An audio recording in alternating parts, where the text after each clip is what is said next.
selamat malam ya ahli kubur. Malam, Mas Malaikat. Ya ora. Kowe tak lene ahli kubur semene kok kaya mingkup raimu kaya wedi. Nggih, baik.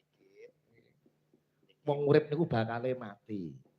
Jangan takut menghadapi kematian, Jo. Ngono. Jadi sering-seringlah kita berdiskusi tentang kematian sehingga kita takut melakukan perbuatan dosa. Mergo ngelingi arepe wong urip bakale mati ngono. Lah dijak jagongan perkara mati terus mingkup wedi. Nek jenenge mati ning dinggon ki ya gelem-gelem ae. Ning nek iso ya sing rondok suwe to Pak iki. Oh nggih. Tak dongake Mas Julang sehat panjang umur. Amin. Umure dawa nganti tuwa. Amin. Pokoke urip terus nganti wong sak donya wis do mati sampean urip dhewe. Nggih ampun ngoten maksude nggih samadiyane urip iki samadiyane. Lah nek terus karek dhewean iki aku pe nyapa.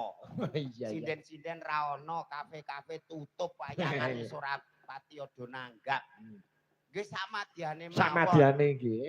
Jadi secara filosofi pelajar hidup urip kuwi sakmadiyane. Leres kudu meguru panjenengan Bapak Hanafi. Nggih. Piyayine prasaja. Di awan kula jagongan nuwun sewu Bapak mboten ngertos dalem menika panjenengan. Malah jagongan mbek aku malah tak jaluki udut Pak. Wong iki sembrono. Nggih, lah wong melok ribut karo nang dulur-dulur kanca-kanca melu nata-nata ni angkat-angkat dhewe. Wah, Mas kula panjenenganipun prasaja estu. Jebule Pak Hanafi menika ingkang kagungan nggih. PT Puja Perkasa. Luar Iki biasa. rencanane sok dadi hotel, resort, ngono kuwi penginapan, rumah makan. Nggih. Urung ana setahun wis dadi blegere kaya ngene iki. Urung ana setahun. Nggih, Pak Igit. Wis pokoke melu ndonga awake dhewe nyontok Bapak Haji Hanafi kenapa bisa sukses lho. Asma Kinarya Japa. Lho. Asma Kinarya Japa. Lho, dadi biyen ki panjenenganipun diparingi asma Hanafi. Ana tegese. Tegese menika ingkang dalem pelajari menika orang yang lurus mukmin sejati dan orang yang benar-benar beriman. Oh, kene kok Pak. Dadi ulang tahune iki ke-17. Heeh. Siji karo 7 dijumlah ana 8. 8 ku bilangan yang sempurna tanpa putus. Mula rezekine proyeke ya berputar terus tanpa putus ya, Jo. Tanpa putus rezekinya melimpah ruah dan manfaat untuk semuanya. Ulang tahun kang kaping 17. Saka tembung 7 lan 11. Lah, entuk pitulungane Gusti Kang Maha Welas, Maha Asih. amin Pak Igit. Wis tenan wayangan bengi luar biasa. Gek mangan wae aku ngantek bingung lek kunjuko. Kok bingung? Tutupe angel ora karuan lho Pak Igit. Tak ubengno rene buntu. Petugase nun sewu Mbak nek ngengake niki pripun. Buka niki. Iya, buka niku pripun aku lho.